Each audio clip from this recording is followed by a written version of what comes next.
coming in from the national capital now. Delhi's Chief Minister Rekha Gupta has reacted to Tahir Hussain being convicted in the Delhi riots case, saying, and I'm quoting here, Tahir Hussain has been found guilty by the court in the Delhi riots. If the Aam Aadmi Party used its connections and provided political protection to Tahir Hussain, then will Arvind Kejriwal and Sanjay Singh answer for the suffering caused by the riots, from stone pelting to many other acts? Tahir Hussain, Arvind Kejriwal, Sanjay Singh, Manish Sisodia. The accountability of all these towards the people of Delhi is established, and the people of Delhi will never forgive them.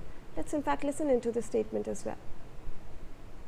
Indian nationals who have been injured, and a couple of them are also seriously injured. So we conveyed our strongest protest with the Iranian side on this particular.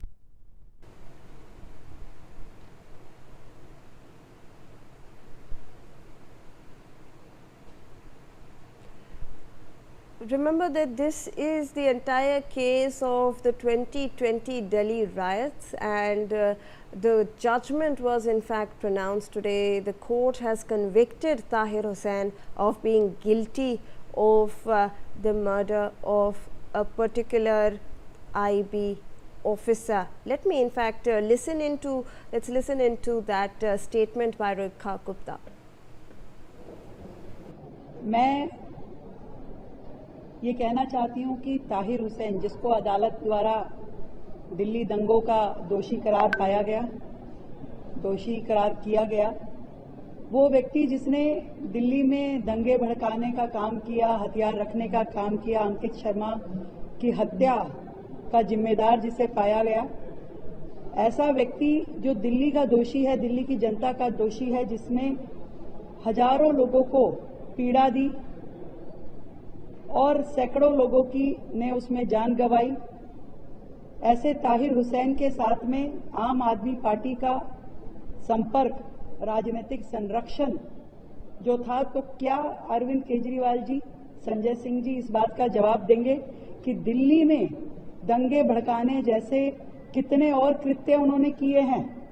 Delhi में जिस तरीके की घटना उस दंगों के माध्यम से की गई, दिल्ली के लोगों को तकलीफ पहुंचाई, दिल्ली में कत्लेआम हुआ, दिल्ली में पत्थरबाजी से लेकर के हर एक काम हुआ और अधिकारी मारे जा रहे थे, तेजाब फेंक करके उनको नाले में डाल दिया गया। ऐसे ताहिर हुसैन को अदालत के द्वारा सजा दिया जाना सच में न्याय मिला है उन लोगों को जिन्होंने उस कृत्य में अपनी जान गंवाई, और ताहिर हुसैन, केजरीवाल, संजय सिंह, मनीष सिसोदिया, इन सब की जवाबदेही दिल्ली की जनता के प्रति बनती है। और ये एक राजनीतिक षड्यंत्र जो उस समय रचा गया, आज भी वो सारी चीजें दिल्ली की जनता के दिल में खड़ी हुई है, एक प्रश्न चिन्ह बना करके, और दिल्ली की जनता कभी उनको माफ नहीं करने वाली। All right, now let's shift our focus to the biggest story that we are tracking for you at